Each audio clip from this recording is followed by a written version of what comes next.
Sri Lanka part 2. Now, I personally know this brother from Sri Lanka. I've known him for a very long time, and he's not a greedy person. He never ever asked me for help. So from time to time he asks how I am, and I ask how he is, and this is the recent update that he's given me on Sri Lanka. So he says, here in Sri Lanka we are facing economic crisis. We have no fuel, petrol, diesel, no gas. Food and all very expensive. Everything goes high. Earlier just a bread cost 60 Sri Lankan rupees, and now one big bread is 480 rupees. So that's 8 times more than it cost before. Can you imagine? Like, here we're like, oh, okay, yeah, food prices have nearly doubled, some food prices, but their food prices, this bread, it's not even doubled, not even tripled. It's 8 times more expensive. They can't even afford bread.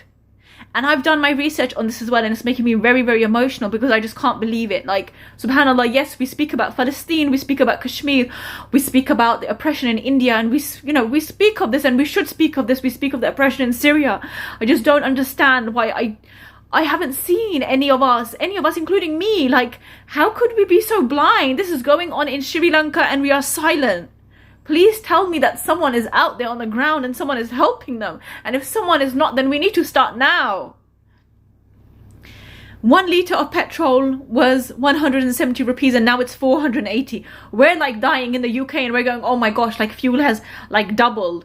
For God's sake, that's 170 Sri Lankan rupees and now 480 rupees. That's nearly tripled for them.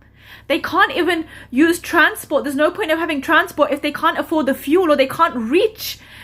They need to be able to reach the petrol stations, and there are long queues. People are dying of exhaustion.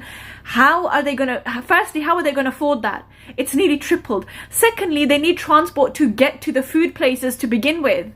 So even if they're open kitchens, like in churches, and I research, and there is one in a church, and they're lucky if they get 1 meal a day. Kids are malnourished. It's actually horrific. I've written so many notes. I've got so much to cover. I don't know why it's not showing my notes, but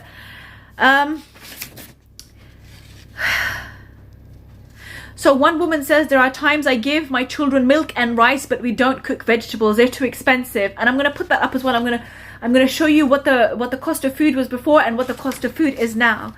One lady was kneading a bowl of rice, okay, with her hands, mixing it with lentils and spinach before feeding it to one of her children. She explained that even buying bread is a struggle, because we know it's 8 times more than it was, the cost of bread alone. Please watch out for my following videos.